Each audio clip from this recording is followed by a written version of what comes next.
चक्रवर्ती महिदियो शांति शांति कर लोए वधु गई मणुतर ओ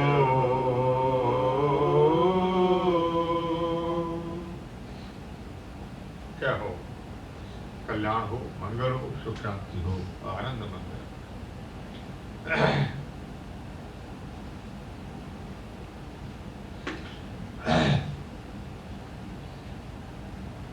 आप भाग्यशाली हैं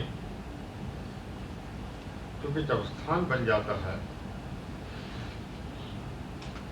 तो बहुत से सत्पुरुषों का, विचारकों का, चिंतकों का सत्संग होने लगता है। स्थान नहीं होता है तो मुश्किल बनती है। फिल्म आपके पास है लेकिन फिल्म को दिखाने के लिए जगह नहीं है तो क्या करेंगे? छोटी जगह सही, जो जगह है ना, तो फिर किरण भाई जैसे भी श्रावक मिल जाते हैं, साधु पुरुष मिल जाते हैं, विचारक और तपस्वी मिल जाते हैं, उनके विचारों को सुनने का मौका मिलता है। भगवान कहते हैं सोचा जाना ही फला, सोचा जाना ही बाहुगम। सुनना एक ऐसी चीज है जिसमें दो अनुभव प्राप्त होते हैं। जो लिखा गया है, जिसने लिखा है, जिसने कहा है, उसका अपना अनुभव, और जो उसको ग्रहण कर रहा है उसका अपना अनुभव। दो अनुभव हुए। सोचा जाना ही कल्याण। आप सुनिए तो जो कुछ आप सुनते हैं उसके अनुभव की चीज, और आपके अंदर जब परिणमन होता है, स्वाति की बूंद अगर बांस के अंदर चली जाती है तो बांस का मोती बन जाता है, वंश लोचन बन जाता है। सांप में चली जाती है और सीप में चली जाती है तो सीप का मोती बन जाता है। ग्रहण करने वाले पर निर्भर करता है कि उसमें किस प्रकार का पदार्थ और चीज है। प्रिय बंधुओं, आप लोगों ने एक तत्व चिंतक की वाणी को सुना है कि आपका भाई, और हमें तो मालूम हुआ कि वो आज उनका वो लास्ट डे है किरण भाई का, और उसके बाद वो कहीं और जगह जाकर ज्ञान का प्रकाश करेंगे। तो आज तो हमें बहुत अच्छे अवसर पर आए। कोई आप लोगों ने कहा नहीं था, आप लोगों ने तो सिर्फ जगह देखने के लिए कहा। हमने शुक्र का समय तय किया, मैंने कहा ये अच्छा रहेगा।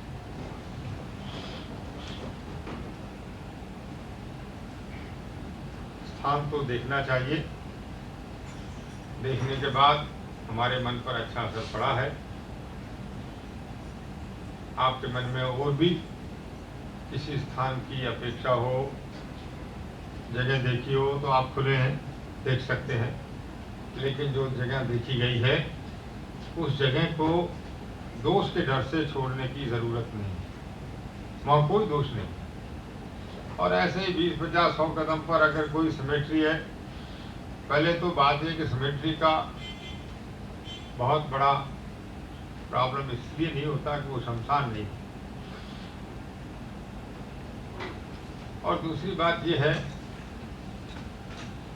कि अगर पीछे रहा भी तो इससे कोई फर्क नहीं पड़ता है। बीच में सड़क आ गई, उसने तोड़ दिया उसे, बंद। और फिर भी कोई दिवंगत आत्मा होंगी तो उनका भी कल्याण होगा।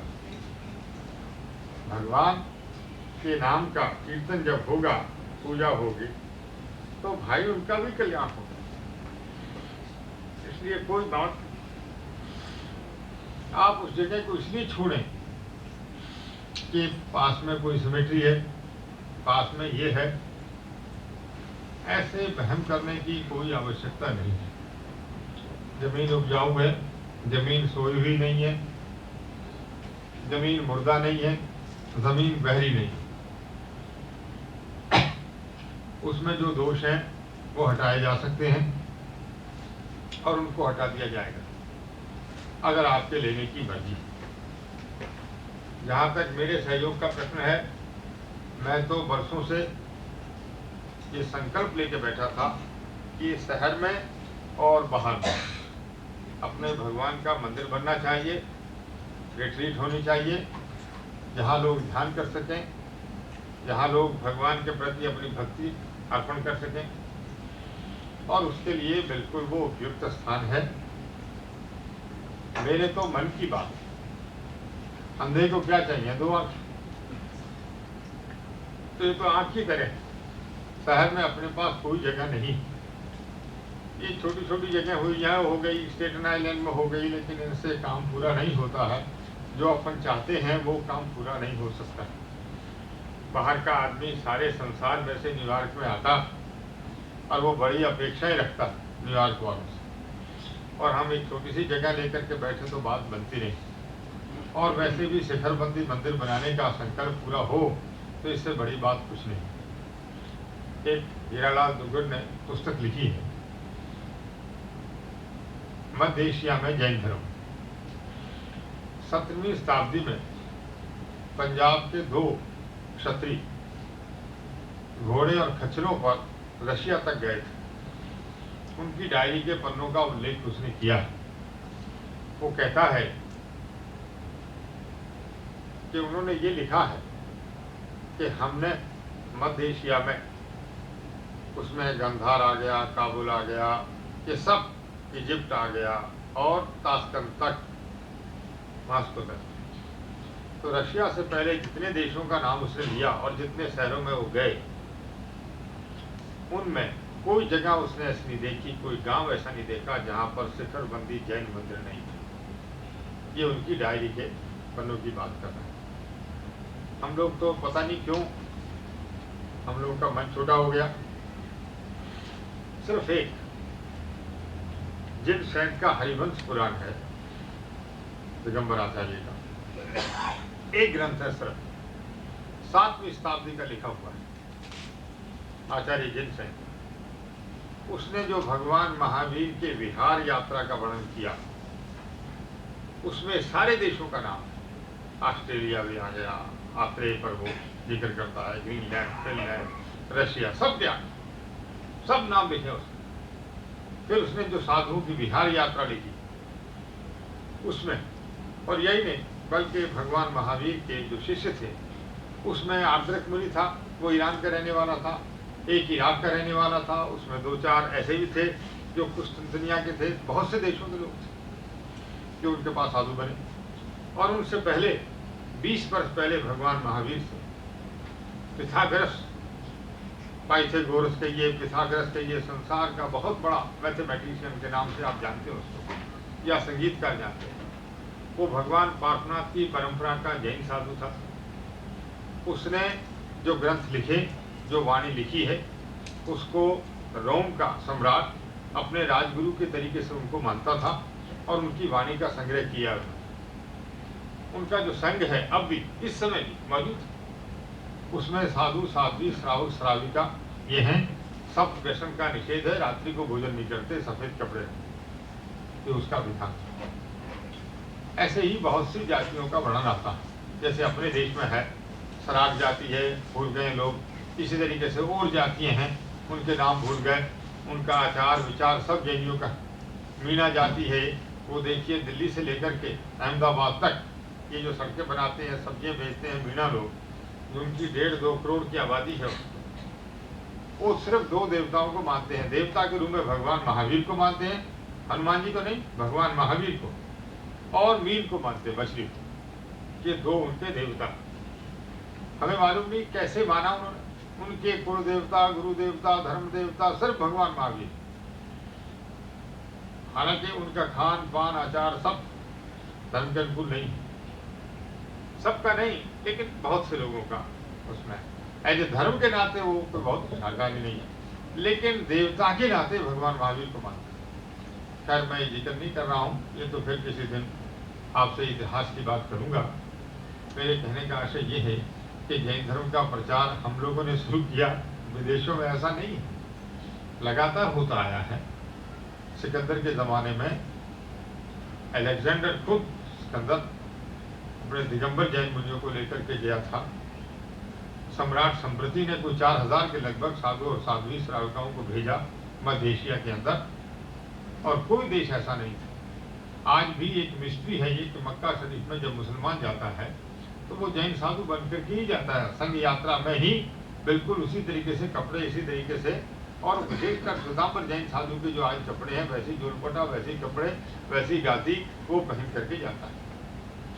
उसमें किसी जीव की हिंसा वो नहीं कर सकता। मदीने की बात छोड़ दी, मदीना में हिंसा भी होती है, मांस भी खाते हैं वो लोग, लेकिन मक्का में नहीं कर सकते। मक्का में जो जाता है उसको जैन साधु के तरीके से बनना पड़ता है, और मच्छर भी नहीं मार सकता, मक्खी नहीं मार सकता, जू नहीं मार सकता, झूठ नहीं बोल सकता, गाली नहीं दे सकता। बहुत से लोगों ने कहा साहब ये शिव मंदिर रहा होगा, मैं क्या शिव मंदिर का ये आचार संहिता नहीं है। शिव मंदिर के मानने वाला जीव हिंसा नहीं करेगा ऐसा ये कोई विधान नहीं है, लेकिन ये सफेद कपड़े पहनना और हिंसा नहीं करना, इससे लगता ये है कि जैन धर्म का बहुत व्यापक प्रचार रहा है।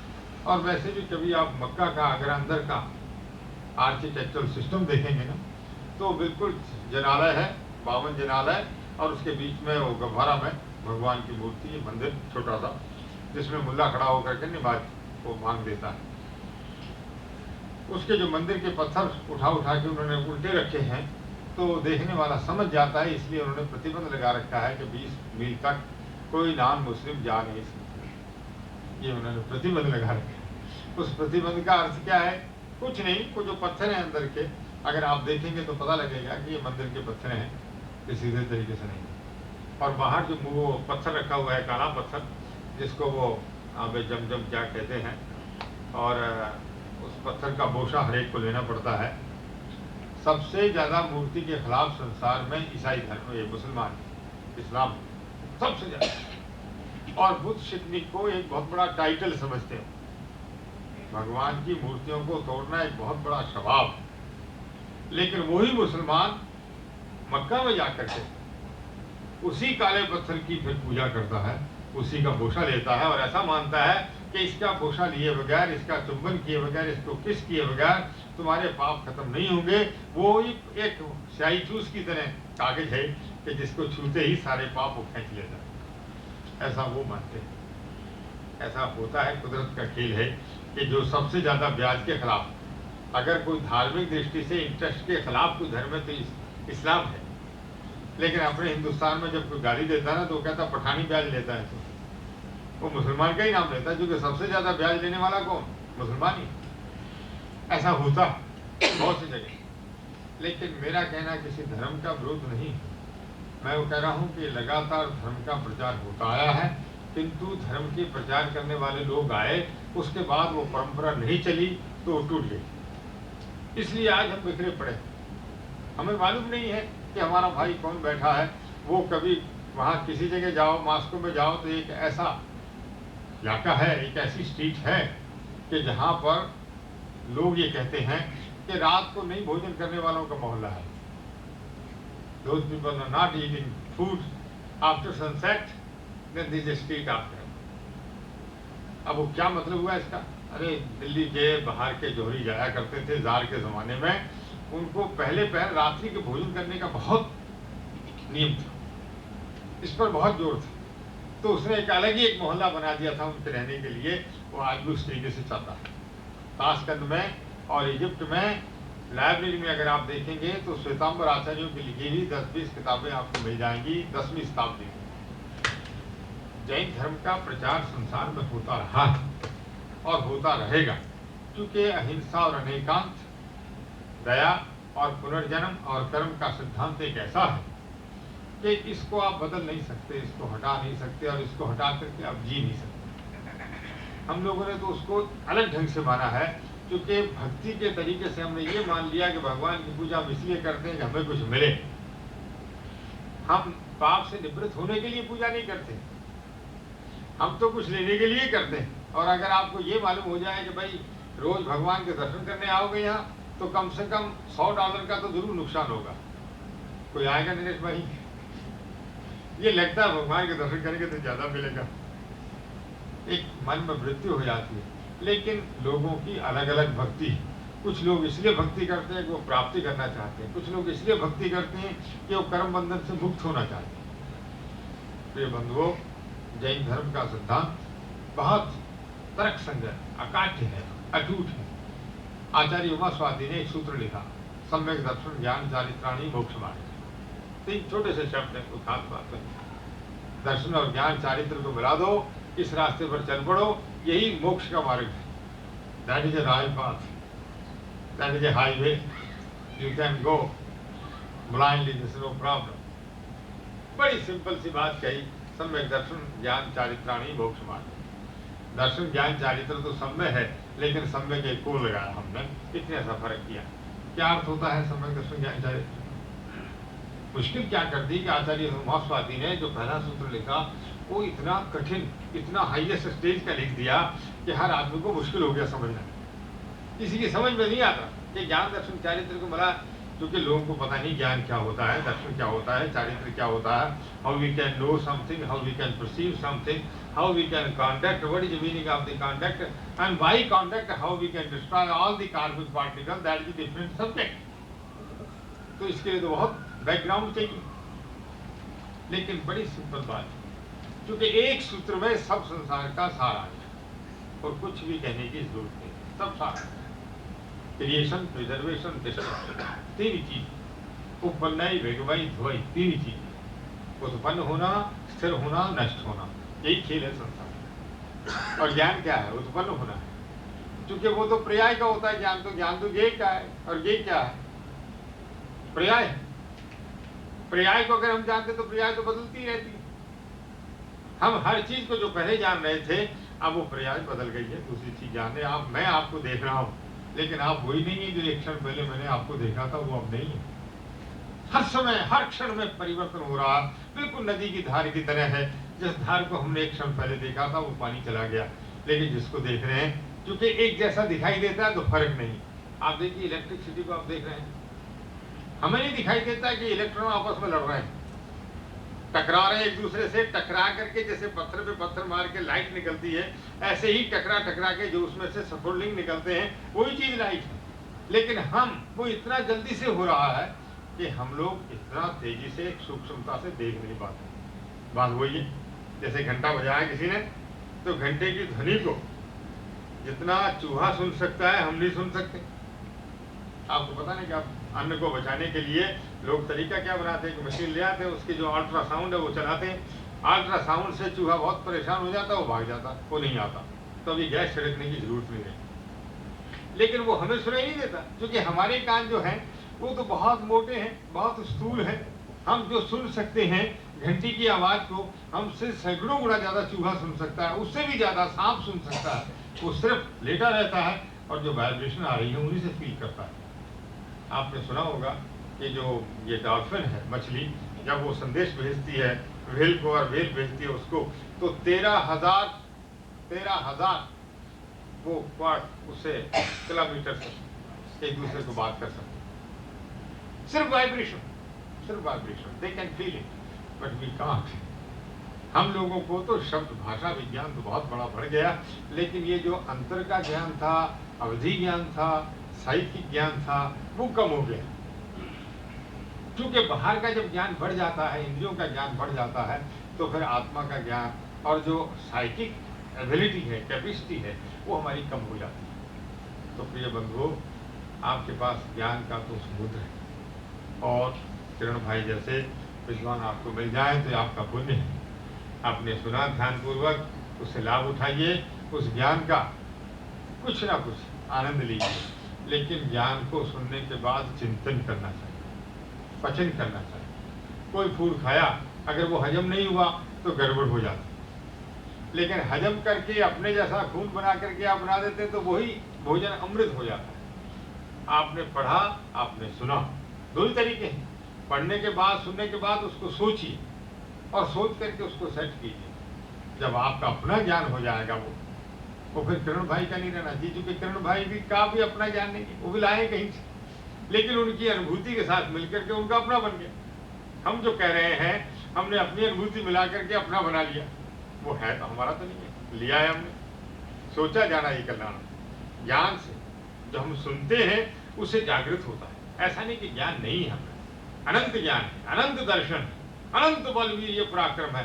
सिर्फ उसको फोड़ना है, उसको जागृत करना है, उसको अवेयर करना है, इतने ही काम।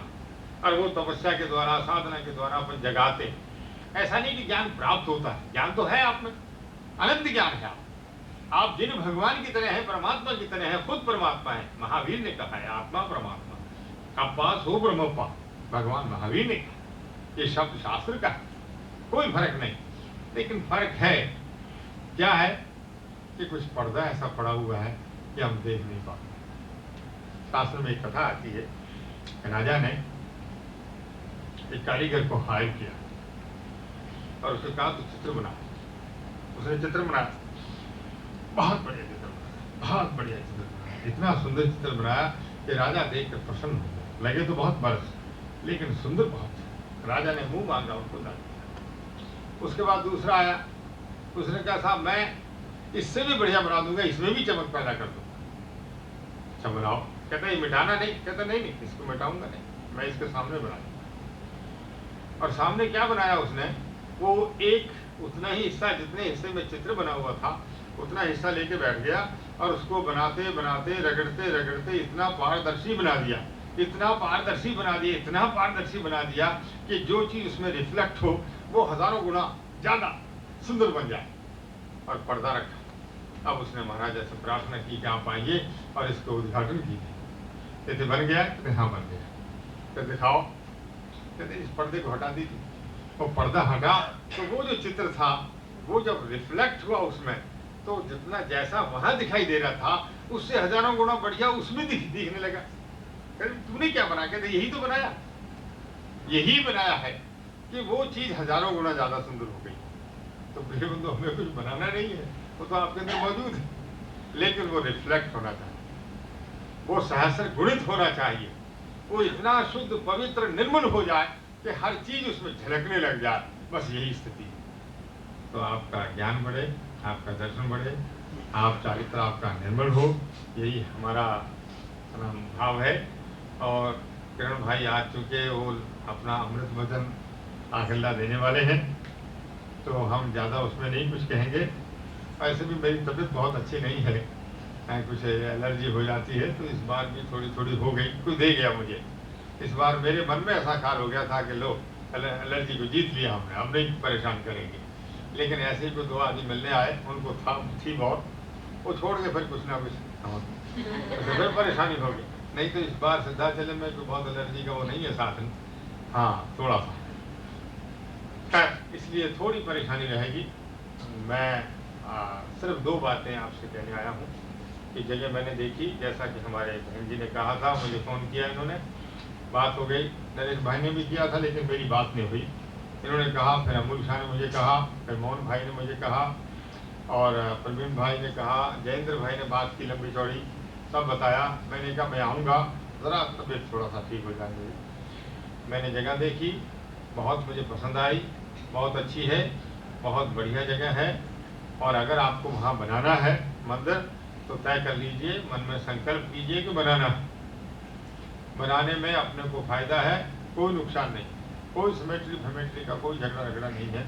ऐसे लेके मत बैठो, कोई ऐसे वातावरण होंगे भी वो ठीक हो जाएंगे, लेकिन ऐसी कोई खराबी दिखाई देती नहीं है। जो खराबी है उसको ठीक किया जा सकता है, कोई परेशानी नहीं है। और वो एक ऐसी जगह है जहाँ सामाजिक सुविधाओं की सब चीज़ें बन सकती हैं। कम्युनिटी सेंटर बन सकता है, लाइब्रेरी बन सकती है, स्वामी वात्सल्य की जगह बन सकती है, लोग आ सकते हैं, लोग आमल खाता चल सकता है, लोगों का स्वागत समारोह किया जा सकता है, हाल बन सकता है, सब कुछ जितनी हमारी प्रवृत्ति हमें ज़रूरत है वो सब वहाँ हो सकती है।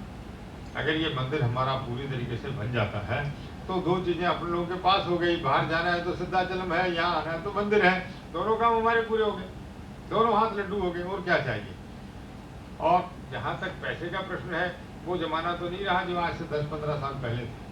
अगर 8-10 हज़ार आदमी सिद्धाचल में इकट्ठा हो सकता है तो 20-30 हज़ार आदमी तो जरूर ऐसा हो गए। कभी 1.25 आदमी तो इकट्ठा नहीं होता। अगर वहाँ 8,000 था, 10,000 था, 7,000 था या उससे ज़्यादा था, वो आप सोचें तो उसको 3 गुना तो कम से कम कर दें। अगर आप थोड़ा थोड़ा भी लेंगे तो आपका पूरा हो गया, कोई बहुत बड़ी बात नहीं। लेकिन सब लोगों की चीज़ बनना चाहिए, सब समाज की चीज़ बनना चाहिए। आज की स्थिति में ऐसा नहीं है कि कोई पैसे की परेशानी, वो ठीक है, मार्केट कुछ थोड़ी सी डिप्रेस है, रिसेशन ज़रूर है, लेकिन वो तो टेम्परेरी होता है, अब आया तो फिर थोड़ा ठीक हो गया। लेकिन ऐसा नहीं है कि सब लोगों को, अब तो हिंदुस्तान के बहुत से लोग जिनको पेमेंट करनी थी आज से 2-4 महीने पहले और उनकी पेमेंट रुक गई किसी कारण से, आज वो बैठे बैठे करोड़पति हो गए। हिंदुस्तान का रुपया गिरता जा रहा है, आपका डॉलर बढ़ता जा रहा है, बिना कुछ किए धरे आपके पास पैसा बहुत आ गया। ऐसे भी बहुत से लोग हैं, ऐसा नहीं है कि भाई डिप्रेशन है, कुछ अच्छी चीज़ भी हो रही है, ऐसा नहीं हो रहा। हालांकि बहुत बुरी बात है हमारे देश के लिए जो कुछ हो रहा है, इतनी economical condition was going down and down, just not good thing. लेकिन आपके लिए बैठे बैठे बहुत पैसा आ रहा है, क्या करोगे सारा इकट्ठा करके, पता नहीं क्या क्या परेशानी के बन रहे हैं, इशारे हो रहे हैं, कोई दूसरा लूट के लेके जाएगा, दूसरा झंझट खड़ा होगा, आने वाली जनरेशन किस तरह यूज़ करेगी, वो उसको पढ़ा दो, उसको अच्छा कर दो, लेकिन पैसा छोड़ करके उनके सुख के लिए जाओगे। अब वो पता नहीं पैसा उनके लिए क्या कारण बन जाए, अच्छा बने या बुरा बने। अच्छी बात यह है कि पैसे को अच्छे काम में लगाओ। आप आए हो तो एक संस्कृति के संवाद, संस्कृति के संदेश वाहक, राजदूत बन के आए, जैन धर्म के प्रचारक बन करके आए हो, भगवान महावीर के पुत्र बनकर आए हो, तुमने कहा, और अब तीसरी पीढ़ी पर आ रहे हो तुम लोग, दूसरी पीढ़ी से भी पार हो रहे हो, अब तीसरी पीढ़ी पे आ गए। ये कोरियन लोग आपके पीछे आए, इनकी हालत देखिए कहाँ पहुँच गए, कितने चर्च इनके खड़े हो गए, और बड़े बड़े चर्च खड़े हो, छोटे छोटे नहीं, बड़े बड़े चर्च खड़े हैं। सिखों की तो बात छोड़ दी, आप हर जगह पर गुरुद्वारा देख लें। कोरियन लोगों का चर्च भी देखिए और बौद्ध लोगों के मंदिर देखिए, बड़े से बड़े खड़े हो गए। अभी दलाई लामा आता है तो उसकी कितनी जगह बनी। हमारे पास भी वाशिंगटन मिल में उनका बड़ा हेडक्वार्टर बना और 200-200 250-250 एकड़ में उन लोगों के आश्रम बने हुए हैं। सबसे पीछे हम लोग हैं, बहुत डरपोक, सोचते रहेंगे, करेंगे नहीं करेंगे, कल को क्या होगा, परसों को क्या होगा। मैं 15 साल से, जब से आया हूँ 17 साल से यही लगा रहा, हर जगह मैंने कहा, लेकिन लोग उस वक्त तैयार नहीं हुए। शिकागो में यही लगा रहा, ह्यूस्टन में भी यही लगा रहा। कई तो मुझे ये कहने लगे महाराज जी के पास, इनके पास कोई जगह नहीं है, शायद अपना मकान बनाने के लिए हमें कह रहे हैं कि जगह ले लो। मैं कहा भाई मुझे कुछ नहीं चाहिए, लेकिन भगवान के लिए कुछ तो करो। अरे हमारी जनरेशन को संस्कार कैसे पड़े। लेकिन अब ख्याल आता है आप लोगों को, अब भी कर लो, कोई फर्क नहीं पड़ा। आज से 15 साल पहले आप अपनी आर्थिक स्थिति देखिए और आज की स्थिति देखिए। उस स्थिति में आज 28 लाख और उस समय का 28,000 दोनों का मिलान कर लीजिए। तब अगर 50,000 इकट्ठा करना होता तो जोर लगता था आपका। आज 28 लाख और 25 लाख की बात करते हैं तो लोगों को ये नहीं लगता कि संभव है, ये लगता थोड़ा मुश्किल है। मुश्किल होगा साहब इकट्ठा करना। हाँ, इकट्ठा करना मुश्किल जरूर है, मेहनत करनी पड़ेगी, खड़े होना पड़ेगा, लोगों के पास जाना पड़ेगा। लेकिन ऐसा नहीं कि लोग दे नहीं सकते। एक एक आदमी भी देने वाला पैदा हो गया है। ऐसे भी बहुत से लोग हैं जिनके पास मिलियन मिलियन पड़े, लेकिन कोई काम नहीं आ रहे क्योंकि कोई रास्ता नहीं बैठा। और ऐसा भी नहीं है कि कोई जैनी समाज के लोग हैं, दूसरे भी लोग बहुत जो सेवा करेंगे। आप करो तो सही, कुछ बनाओ तो सही। बहुत ऐसी फाउंडेशन है, बहुत से ऐसे लोग हैं जिन्हें हर वर्ष 10-20 हज़ार, 50 हज़ार, मिलियन, आधा मिलियन खर्च करना ही होता है। उन्हें लगे कि बहुत अच्छा है, उसमें भी करेंगे। और ये तो जैन धर्म है, हरि को भजे सो हरि का होई। अरे भगवान का धर्म कोई खास कम्युनिटी के लिए थोड़ा होता है कि गुजराती, मारवाड़ी, पंजाबी के कोई मनापली है। ये तो अहिंसा का, प्रेम का धर्म है सबका। जो भगवान की भक्ति करे उसके लिए बिल्कुल हाजिर है। तो मेरे ख्याल में उस जगह में कोई दोष नहीं है। अगर आपको बनाना है तो बहुत अच्छी बात है। और दूसरा, अगर कम से कम एक और बात जो मेरी दृष्टि में आई वहां कि आपको नहीं भी बनाना हो तो जगह ले लो, और 2-4 महीने बाद आपको कोई ऐसी जगह मिल जाए जो आपके मनमर्जी के मुताबिक और ज्यादा बढ़िया है, तो ये जमीन इतनी भाव वाली हो जाएगी कि इसमें से पैसा इतना निकल जाएगा कि आपको वो जमीन फ्री में पड़ जाएगी। आप तो बढ़िया हो ना, हिसाब लगाते हो पैसे का। मैं तो जानता नहीं हूँ हिसाब किताब। मेरा काम तो सीधा है कि अंदर में प्रेरणा सच्ची उठी है तो भगवान की प्रेरणा वो पूरी हो गई है, उसको कोई रोक नहीं सकता। कैसे होगी अपन क्यों सोचने जाए, जिसने प्रेरणा पैदा की वो पूरी भी कर देता है। क्यों उस झगड़े में पड़े। प्रिय बंधुओं, भगवान पर भरोसा रखो, महाराज पर भरोसा रखो। हमें तो दादा गुरु पर, रूपचंद जी महाराज पे बहुत भरोसा रहा, और कभी ऐसा नहीं सोचा कि भाई मन में विचार आए तो जरूर हो जाएगा। बिल्कुल हो जाएगा। आज से 2 महीने पहले सिद्धाचलम के लिए 1000-1000, 5-5 हज़ार, 25-25 हज़ार का अमूल शाह उधार मांग रहा था कि कोई कर्जा दे दो। कुछ लोग बैठा है सामने, डॉक्टर भाई जी से 20 हज़ार उसने लिए, फलाने से फिर इसने कहा, फलाने से 5 हज़ार लिए, फलाने से 10 हज़ार लिए। ये किया था। आज आपको ऐसा लग रहा है कि रुपया इकट्ठा हो गए, लेकिन हालत 2 महीने पहले ये थी। कौन जानता था क्या होगा। आप मंदिर बनाना शुरू कीजिए जहाँ कोई मुश्किल नहीं रहे। सिर्फ एक ही बात है कि चुनाव के चक्रों मत पड़िए। जो आपको चुनाव करना है अभी कर लो। मंदिर बनाने की बात शुरू करें और फिर बाद में आप करो बरादरी का चुनाव कराएंगे, ये चक्रबाजी मत करो। ये चुनाव से मुझे जरा एलर्जी बहुत क्योंकि इससे फिर गुटबंदी बढ़ती है, झगड़े बढ़ते हैं। फलाना साहब ये नरेश जी वो करते हैं, फलाना वो करता है, जी फलाना वो करता है। अरे भाई ठीक है, अब तो तुम ऐसा करो, अगर मंदिर बनाना तो पहले कर लो जो तुम्हें करना है, लेकिन बाद में कोई चुनाव की चर्चा मत करना। फिर तो मंदिर बनने के बाद ही करेंगे बात, जो भी है करना। दूसरी बात यह है कि भगवान बुद्ध ने एक बात कही थी, बहुत बड़ी बात। किरण भाई, अजात शत्रु ने पूछा कि मैं अगर इन लिच्छवियों की जो राजधानी है वैशाली पर हमला करूं तो कैसे तोड़ सकता हूं। भगवान बुद्ध ने कहा, कोई दुनिया की ताकत इनको तोड़ नहीं सकती जब तक इनमें 8 बातें हैं। एक बड़ी बात पहली जो उन्होंने कही कि जब तक ये सब मिलकर अरहत की भक्ति करते हैं, अरिहंत की, तब तक इनको आप तोड़ नहीं सकते। बूढ़ों का सम्मान करते हैं, बहनों का, बच्चों का सम्मान करते हैं, ये सब बातें उन्होंने कही। एक दूसरे से सलाह करके निर्णय लेते हैं और एक दूसरे पर विश्वास करते हैं। और उसमें से सबसे बड़ी बात, पहली बात कही वो ये कही कि जब तक इनमें अरिहंत की भक्ति है इनको आप तोड़ नहीं पाए। तो फिर सगड़ाल गया, फिर इसका मंत्री गया और उस मंत्री यहाँ से लड़ा कोणी के साथ में। बात ये फैल गई कि साहब ये मंत्री लड़ पड़ा, मंत्री को निकाल दिया राजा ने। तो फिर उन्होंने रख लिया। रखने के बाद धीरे धीरे धीरे उसने ऐसी फूट डाली है, इतनी झगड़े पैदा की, इतनी ग्रुपबंदियाँ की है। किसी समाज को नष्ट करना हो तो उसमें ग्रुप डाल दो, उसमें अविश्वास पैदा कर दो, उसमें झगड़ा पैदा कर दो, बात कुछ नहीं। एक नौकर आया, सेठ से कहा मुझे नौकरी दे दो। सेठानी से भी कहा। सेठ और सेठानी ने दोनों ने मिलकर के पूछा क्या लेगा बेटा? वो कहते जी मैं तो कुछ नहीं लूंगा, मैं तो फ्री सेवा करूंगा आपको, फ्री, सिर्फ रोटी कपड़ा। काम कितने घंटे करेगा? 24 घंटे। उनकी समझ में नहीं आया कि 24 घंटे सेवा करेगा, पैसा कोई नहीं लेगा, दिन रात हमारी सेवा करेगा और रोटी और कपड़ा, ये तो बहुत सस्ता नौकर। उनका मंजूर। फिर उसने हाथ जोड़ के कहा कि सेठ जी मेरे में एक बुरी आदत है, वो सुन ले। क्या बुरी आदत? कहते 6 महीने में मैं एक बार झूठ बोलता हूँ। अरे जी क्या कहा उसने? 6 महीने में एक बार झूठ बोलता हूँ। शेर सेठानी सोचने लगे यहाँ तो सुबह शाम तक झूठी बोलते रहते हैं, ये तो बेचारा 6 महीने में एक बार बोलता है, देवता पुरुष है। कोई बात नहीं बेटा, मंजूर हो गए। अब 6 महीने पूरे होने को नहीं आए तो उसके मन में कुछ कुलकुली उठने लगी कि एक झूठ तो बोलना ही पड़ेगा। तो सुबह सुबह जब सेठ चला गया तो सेठानी को कहने लगा माता जी मैं बहुत दिन से एक बात छुपाए बैठा हूँ, कहना नहीं चाहता था आपसे, लेकिन कहे बगैर रहा नहीं जाता।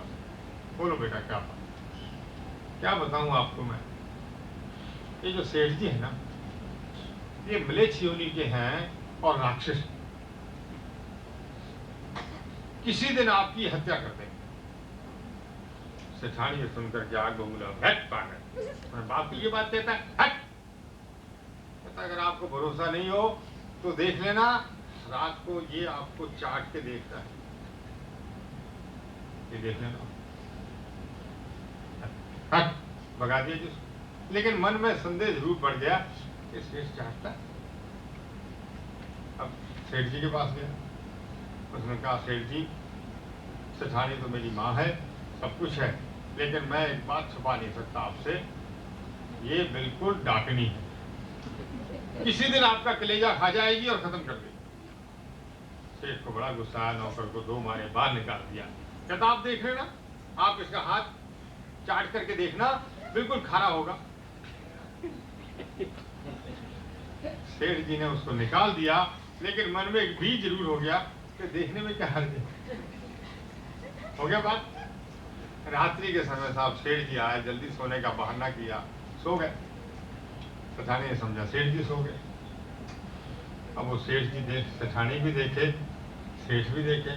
अब सेठानी ने सो गई जल्दी सी, तो उसने देखा देख तो लूँ ये सचमुच खा रही है क्या। उसने चाट के देखने लगा। अब सेठानी साहब ने देख लिया, कहा है तो राक्षस, और उसने समझा है तो डाकनी साहब। अब दोनों की लड़ाई शुरू हुई। साहब सेठ ने बाहर निकाल दिया डॉक्टर को, जब बाहर हो जा, तू डॉक्टर है, मुझे खा जाएगी। उसने बहुत समझाया, लेकिन वो नहीं माने। कहते नौकर ने तो नहीं कहा, सुनने को तैयार नहीं। सारी रात वो ठंड में बाहर बैठी। सुबह नौकर आया, उसने कहा सेठ जी मुझे माफ़ कर दो। कहता क्यों? कहता 6 महीने के बाद मुझे झूठ बोलने की आदत है, मैंने एक झूठ बोल दिया। ना सेठ जी राक्षस हैं, ना माता जी डाकन है, लेकिन मुझे एक झूठ बोलना था। तो भाई एक झूठ ने सारा घर बर्बाद कर दिया। ये बंधुओं, एक संदेह छोटा सा सब कुछ खत्म कर देता है। इसलिए मन में किसी प्रकार का संदेह मत लाओ। विश्वास करके अगर भगवान का मंदिर बनाना है तो पहले अपने मन में भगवान की स्थापना करो, संकल्प करो कि हमें ये करना है, और जब तक ये नहीं होगा हम ये नहीं खाएंगे। कोई एक व्रत निश्चित करो मन में। ऐसे 20, 30, 50 भाई बहन इकट्ठे हो जाएं तो फिर मेरे से बात करना, फिर अपन चलेंगे इस काम को, बिल्कुल काम करेंगे, काम होगा। मेरा सहयोग आपके साथ है, सबका सहयोग मिलेगा, सब दुनिया का मिलेगा, लेकिन पहले आपका मिलना चाहिए, दिल आपका एक होना चाहिए।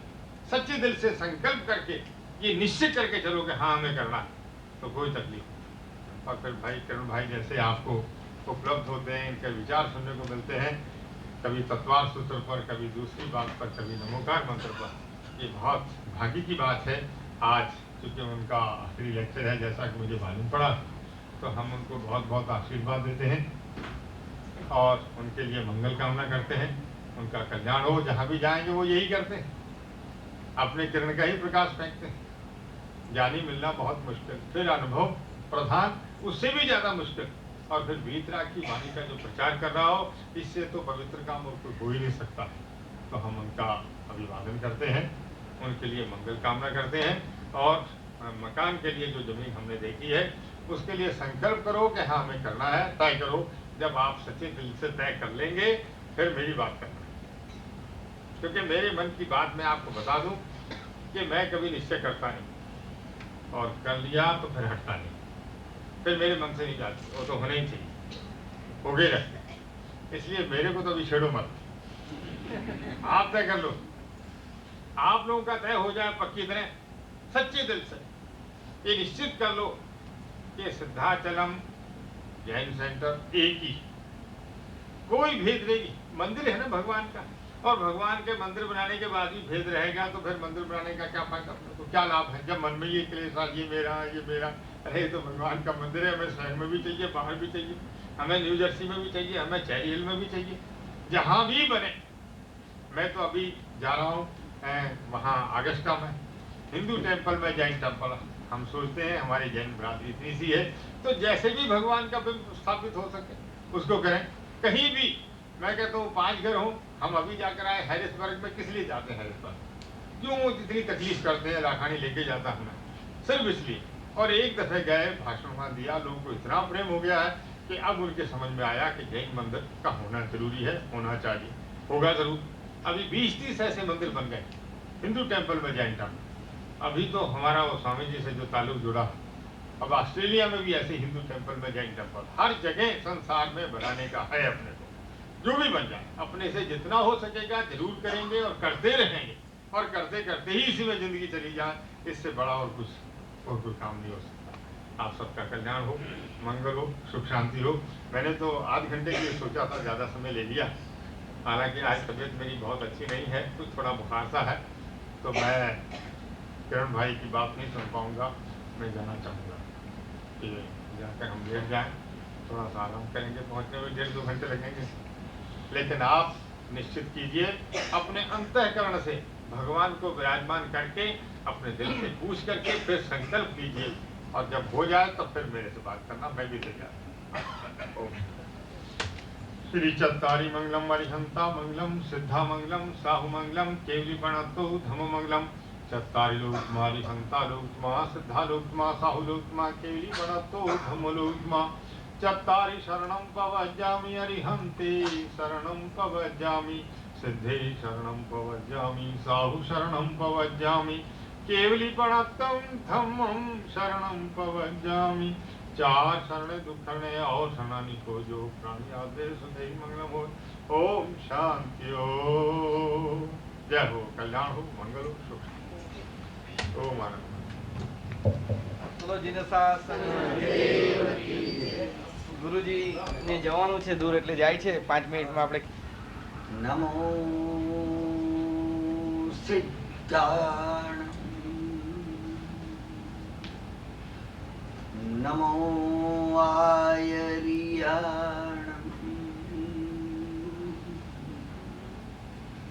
નમો અજ્જાયાણમ